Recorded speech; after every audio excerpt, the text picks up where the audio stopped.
Hi dear folks, let's solve this linear model into a dual form. So this is a linear model. You see linear programming model.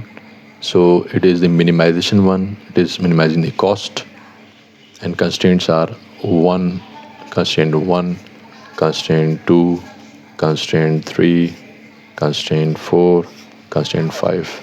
So we have so many constraints. So you see, we have 5 constraints and we have the minimization problem. So in this, what we do, we have to, first of all, we need to see whether this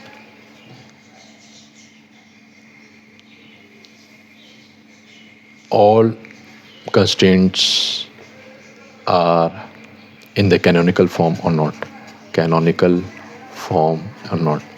Remember, the duality is the another form of the linear programming model. And why we take the double model so that we can find the optimum solution again. Okay. So first we need to check the canonical form. The canonical form is whenever it is minimization 1, so it has to be the greater than. So first is the greater than, it's correct. Second is the greater than, correct. It is not correct, it is correct. So the third constraint has to be converted. So how do we convert it? With the minus, we will multiply minus on both sides.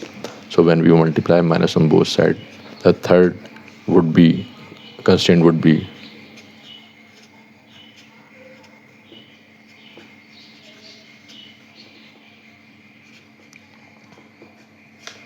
okay. The third constraint would be like this. Okay, let's start solving it. Okay, now we know that our minimization, now we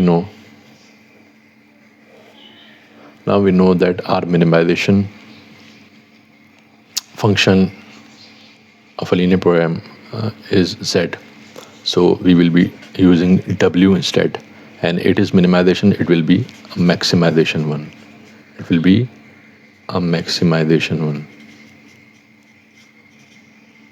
So yeah, it will be profit maximizing with the constraints. So the coefficient would not be same. The coefficient would be the right hand side value of all the constraints. You see 7 is the first, 4 is the second, okay, and minus 10 is the third, and plus 3 is the fourth, and plus 2 is the fifth. Okay. Now we know the symbols are changed. So instead of x1, x2, x3, we'll be using y1, y2, y3, y4, y5. Okay. So we are done with the objective maximization function. Now let's make the constraints. Now in constraint, you see, first you need to develop the matrix. For that, matrices with all the coefficients of all the constraints. So 3, 5, 4, 3, 5, 4. Okay, 6, 1, 3. And we change it. The third one, minus 7, plus 2, minus 7, plus 2, and plus 1. The fourth one is 1, minus 2, and plus 5. The fifth one is 4, 7, minus 2. You see matrices like that. Now we have to transpose it. Transpose it means converting a row to column or column to row. So what I'm doing, these are the rows, these are the rows, and these are the columns. Okay, so what we are doing, what I like to do, I convert row into column.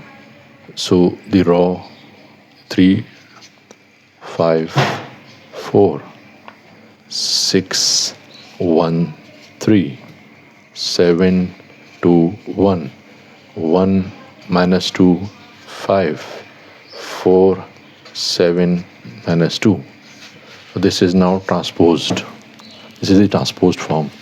So what we do, we are going to develop the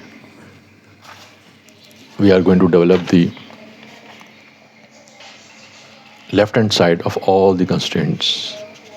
Left hand side of all the constraints. So left hand side of all the constraints require the coefficient and the symbol. So coefficients are there, 3. You have to be careful about the signs. You see, you have to be careful about the signs. So plus 3, and the symbol must be y1 instead of x1. Plus 6, symbol would be y2 instead of x2. Plus 7y3 instead of x3. Plus, we don't write 1 y4 instead of x4. We write 4 and we use y5 for that. Likewise, do the same.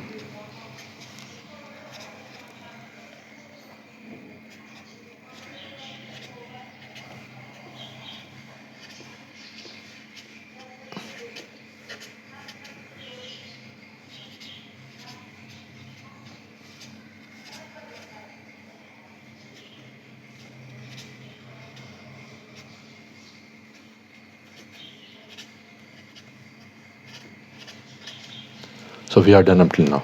Now, let's talk about the right hand side. So you see with the right hand side what we would do.